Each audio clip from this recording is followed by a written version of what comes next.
everybody, this is Sunny from Sunny Side Up Journals, and today I'm going to be taking you through my process of making Frankenpages. Frankenpages are, first of all, not my invention. It is something that I learned myself from other YouTubers called like Nik the Booksmith and Linda Israel, so it is not my invention.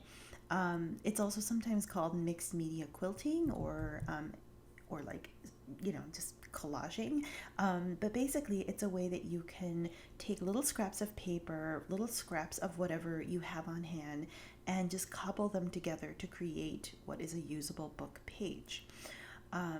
I The way that I do it is like slightly different from how I've seen other people do it. So this is sort of my take on it. Again, it is not my invention, so I cannot take credit for it. But I just wanted to share with you my process of how I create my Frankenpages.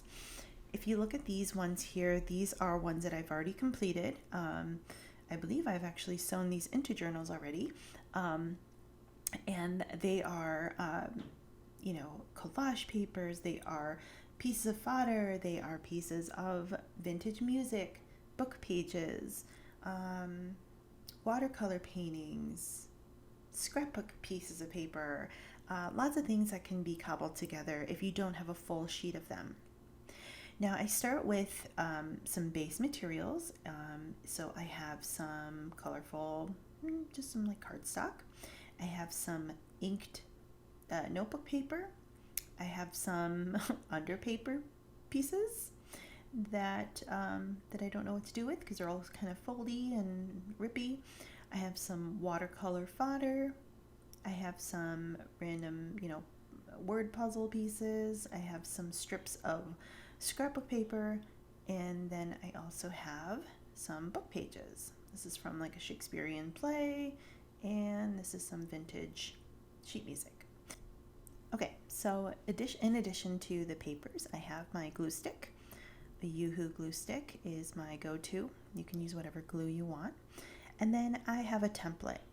This is something that I've never seen other people use, but this is basically you can make this out of cardboard. This is an 8.5 by 11 piece of like chipboard, and I put a line at the middle of it so that I can basically put my papers on it, as you will see, as I am putting together the scrap piece of paper, so that I know where the outer boundaries of my 8.5 by 11 page is. So I'm going to start by using a little bit of scrap paper, gluing the edges to the previous sheet of paper, and basically I'm just sort of almost like covering my template and gluing along as I go. And even if not all pieces of it is glued down, as long as it's sort of attached somewhere, you can always go back and glue them down even further. I'm going to use a little bit of my under paper here. Sorry, let me try to get these back in the frame. There you go, that's better. Some under paper that I had lying around, I'm going to glue that into this little space here. And basically you're just sort of filling gaps. You're filling gaps and cobbling together, kind of like an unplanned mosaic. I like this better than like creating. I know I've seen people do it such that all their pieces of paper are the same size and shape, and then it sort of looks like a patchwork quilt. I like hand tearing my paper and just sort of going with it. What I also do is that because some of my pieces of paper are blank, plain white on one side, and I do want to make sure that I have interest on both sides, I flip my in progress Frankenpage every so often. So I'll just sort of glue this down. I'll glue a couple more pieces down. Let's use a little bit of this pretty paper.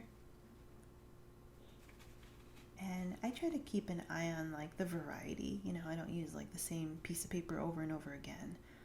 But again, you just sort of do it by feel, you do it by intuition, you do it by what feels good and what looks good to you at the moment.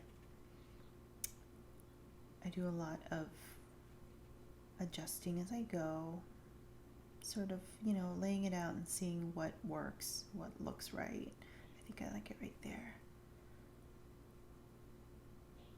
And it's okay if you have a lot of overlap, it makes the pages stronger.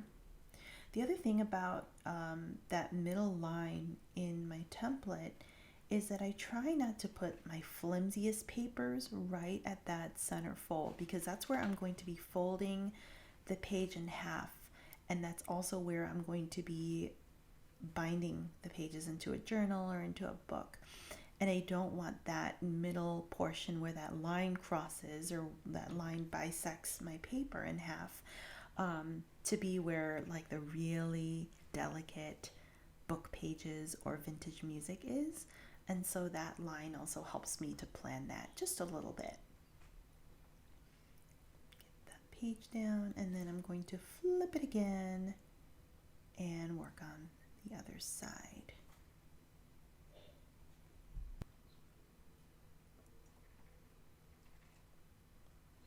I'm going to put this here as I cross over the middle line.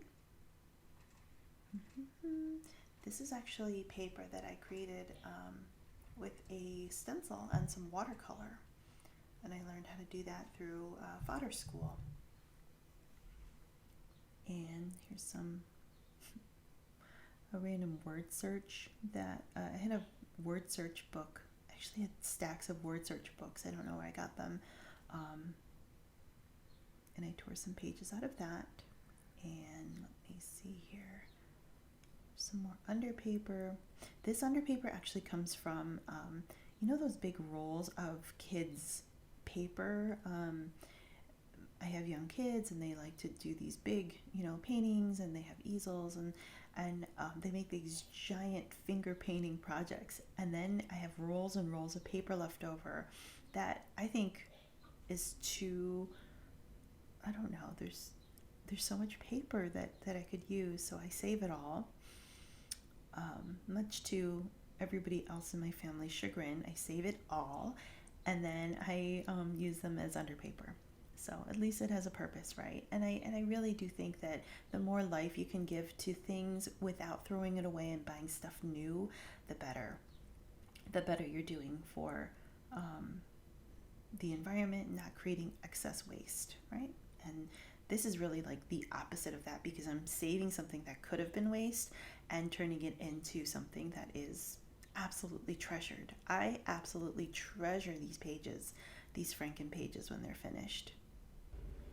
All right, so I think I'm just going to let you watch the rest of the collaging process, and then I will show you the final step when we return.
done. So now I'm going to run this through my sewing machine. Let's take a look. Here I have done sort of a zigzag stitch with white thread across my page. I sort of didn't plan it, I just sort of went in like waves. You can see, I don't know if you can see, but I'm sort of showing the path that my sewing machine took. I did like maybe 3 passes, just sort of, you know, in a wavy pattern so that I am catching some of the paper, some of the boundaries between sections, especially sections that I think could use a little, extra reinforcement. And now you can sort of fold it over right on that line that we had on the template, and look how cute that is. It is a beautiful treasure of a page when before you just had a stack of, possibly recyclable papers. I'm going to tuck that right in there, and look at that. Look how gorgeous that looks. You could make a whole book out of Frankenpages, or you can just tuck one of these into a journal signature and add a bit of interest. Look how cute that looks. I love how that looks, and it's such a good way to use up all of the little tiny scraps of paper, don't you think? I hope this was helpful for you. Let me know if you have also made Frankenpages. They all look different. I think that's what makes them really special. Thank you so much for listening. I hope you have a wonderful rest of your day. Take care.